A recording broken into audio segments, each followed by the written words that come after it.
Assalamualaikum warahmatullahi wabarakatuh. Kami dari kelompok yang beranggotakan saya sendiri dan sama Darmawan, terus ada teman saya. Dr. Hadi Krisnamurti. Dan saya Lutfi Fauzan. Kita akan di sini akan menjelaskan tentang graph karena itu juga bagian dari UAS praktikum. Kita langsung ke next slide aja. Di sini ada contoh transversal. Mungkin di PPT-nya saya akan jelasin dulu.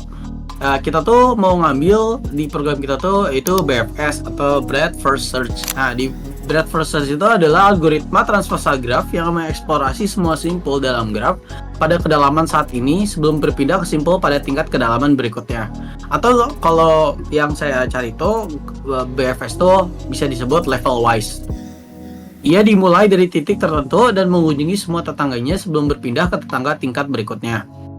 BFS umumnya digunakan dalam algoritma pencarian jalur, komponen terhubung, dan masalah jalur terpendek dalam grafo. Kita lanjut ke langkah BFS. Pertama ada inisialisasi, yaitu memasukkan node awal ke dalam antrian dan tandai sebagai telah dikunjungi. Terus ada eksplorasi, saat antrian tidak kosong, keluarkan node dari antrian dan kunjungi node tersebut, misalnya cetak nilainya. Untuk setiap tetangga yang belum dikunjungi dari node yang di DQ, antri datang ke dalam antrian. Terus ada tandai tetangga sebagai telah dikunjungi. 3 ada penghentian, itu ulangi langkah kedua hingga antrian kosong. Jadi itu sebenarnya angkanya simple. Nah di sini saya akan biar lebih ngerti, saya jelasin dari visualnya aja. Karena kalau dari visualnya tuh kalian bakal langsung ngerti. Mungkin ini visualnya, terus saya kayak ini. Jadi di sini kan udah ada level gitu lah. Di sini udah ada node-nya lah yang kita buat kan. Gitu. Nah, terus di sini itu kalau misalnya di Breadth First Search tuh di sini tuh sama dengan level yang 0. Nah, di ini tuh sama dengan level 1. Di sini ini sama dengan level 2. Oke, lanjut. Jadi kalau di Breadth First Search itu ada pertanyaan kayak who's your neighbor. Jadi kayak misalnya di level 0 kita mau kelas selanjutnya. Nah, neighbornya tuh ini. Nah, ini tuh level 1. Nah, habis nanti kita tuh ngecek di level 1 ini, misalnya transversal ke si node 1 ini. Nah, di node 1 ini tuh kita neighbornya tuh ini. Nah, jadi ini tuh level 2. Nah, jadi yang di sini itu level 1, di sini tuh level 2. Mungkin selanjutnya kita langsung ke ini aja. Gimana sih cara transversalnya itu? Jadi karena si Breadth itu dari level wise atau sebenarnya level. Jadi di sini kita pakai inisialisasi. Misalnya kayak gini ya inisialisasinya. Itu buat Q lah. Ini adalah Vivo misalnya. Ini Vivo. Terus kita buat antrian di sini tuh. Ini tuh buat antrian ya, bukan kayak buat start atau apa. Jadi nanti saya jelasin. Ini misalnya saya bikin di sini 0, 1, 2, 3, 4. Dan ini mulai saya 0. Terus ini misalnya 0, 0, 0, 0. Kenapa 0? Karena kita anggap ini tuh masih 0 aja semua. Kita anggap ini masih 0. Nah, di sini saya hapus ini, terus saya masukin 1. Artinya itu visited misalnya. Jadi di sini tuh visited tuh apa? Ketika misalnya kita masukin 0, karena di sini 0, kita masukin 0. Kita udah anggap aja 0. Jadi di sini tuh kan ini tuh 0, 1, 2, 3, 4. Jadi karena kita udah masukin di sini ke inisialisasinya. Oh iya, BTW di BFS ini ada yang namanya starting node. Karena kita di sini mulanya startingnya node itu dari 0, mulainya tuh dari 0. Jadi makanya si Breadth First-nya itu bakal kayak gini, ke sini ke level ini, terus ke sini kayak gitu. Nah, kecuali kalau si startingnya itu kita misalnya buat 2. Misalnya startingnya itu kita buat 2. Nah, di sini misalnya startingnya itu. Nah, si 2 ini tuh bisa ke sini. Jadi misalnya ini tuh level 0. Kita anggap ini level 0 ya. Jadi terus Breadth First-nya tuh kayak menyebar gitu, kayak bread lah, kayak menyebar. Nah, itu jadi ini level 1. Nah, terus level 2-nya mana? Nah, neighbor yang selanjutnya. Nah, itu yang ini. Jadi ini tuh ini level 2. Nah, terus lanjut. Nah, ini tuh baru level 3. Jadi Breadth First itu kayak tergantung juga dari starting node kalian tuh di mana. Nah, terus lanjut lagi kayak yang ini. Karena kan ini visited. Nah, ini tuh 1. Kita masukin ini 0.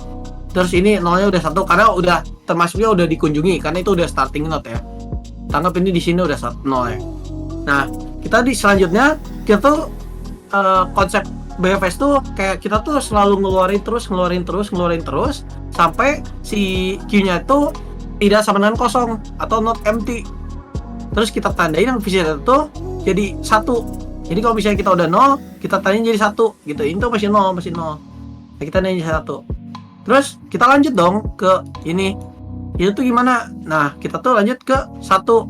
Kita bawa berarti ini. Ini udah kita anggap udah ini ya, udah dicek ya. Di sini 1, ini 2. Nah, kita cek di 1 ini. Cek 1 ini berarti udah cek yang berarti udah ditransfer. Berarti kita bisa masukin di sini. Bisa masukin yaitu 1, ini 1. Karena 1 itu termasuk udah jadi visited. Nah, kan tadi konsepnya tuh kita tuh selalu ngeluarin taking out terus sampai si Q-nya itu ini tuh Q sampai tidak kosong. Jadi sampai semuanya itu 1. Jadi kita terus lanjut aja proses progresnya kayak gitu. Kita lanjut di satu tuh transfer lagi. Neighbornya yang mana? Who's your neighbor kan? Jadi bisa ini, bisa ke sini. Kita hapus dulu ini biar nggak pusing. Karena 0 tuh udah transfer, kita nggak perlu masukin lagi. Kita nggak perlu masukin lagi 0-nya karena ini udah visited. Jadi kita tinggal masukin neighbor yang belum dikunjungi. Yaitu apa? Itu 3 sama 4. 3 dan 4 gitu. Jadi kita tinggal udah masukin. Kan kita udah masukin, kita juga tinggal masukin di sini. Set 1 ini 1. Jangan lupa juga ini aja masukin. Ini 1, ini 2, ini 3 dan 4. Jadi di sini tuh set yang 0 ini adalah level 1, ini level 2 gitu. Jadi BFS tuh kayak gitu singkatnya. Selalu mengunjungi per si levelnya itu. Terus ngecek si neighbornya itu yang mana gitu. Kalau simpelnya dari BFS itu apa? Jadi di sini kita buat program tentang BFS ya. Kita dimulai dengan membuat fungsi program BFS yaitu breadth first search. Kita di sini buat yang kayak tadi yang saya udah jelasin, kayak navigasi itu kayak buat menentukan di baris 9 ini untuk menentukan jumlah vertex dari agency matrix ya. Kita balik lagi nih ke pelajaran yang selanjutnya di PPT. Agency matrix itu apa sih? Agency itu apa? Nah, karena vertex itu ada node dari si tree-nya itu. Terus G itu adalah kayak penghubungnya antara kedua buah node. Nah, kalau adjacency ini merupakan kayak menunjukkan kalau si node ini udah terhubung atau belum. Nah, itu tuh adjacency. Nah, kalau adjacency matrix itu merupakan dua dimensi matrix yang merepresentasikan si adjacency matrix ini. Jadi kayak nanti ada kayak 0, 0, 1, 1, 0 misalnya. Kalau misalnya itu adalah 02 sama 03 misalnya. Jadi kan vertexnya ada 5 kayak gitu lah. Jadi baris 9 itu menentukan jumlah vertex dari adjacency matrix. Terus di baris 10 adalah vektor untuk melacak vertex yang sudah dikunjungi. Jadi kayak yang tadi kayak satu visit itu kayak satu kalau misalnya dikunjungi itu di ini satu, itu ini coret di inisiasi itu. Satu sampai itunya tuh not sama dengan empty gitu. Terus yang ke baris ke-11 Q untuk menyimpan vertex yang akan dikunjungi. Jadi kayak ini tuh masuk yang tadi yang kotak itu yang saya masukin 1, 2 terus saya coret misalnya ini masukin 1. Jadi inisiasi itu yang tadi yang kotak kayak gitu. Tapi itu tuh bukan stack ya, itu kayak inisialisasi antriannya gitu. Oke, mungkin nggak saya jelasin semua di sini. Jadi ini tuh udah tinggal si out, terus kita masukin yang tadi looping yang tadi, kita pakai while. Karena itu tuh, jadi konsepnya tuh jangan sampai kita tuh selalu keluarin lagi, sampai si key-nya itu not sama dengan empty.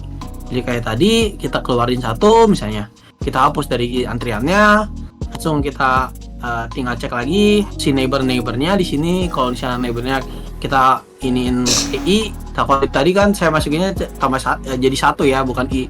Jadi di sini i sama dengan true, terus kita masukin lagi ke si inisialisasinya. Jadi kayak gitu. Selanjutnya akan dijelaskan oleh teman saya ke move void, fungsi void remove edge oleh Lutfi Fauzan.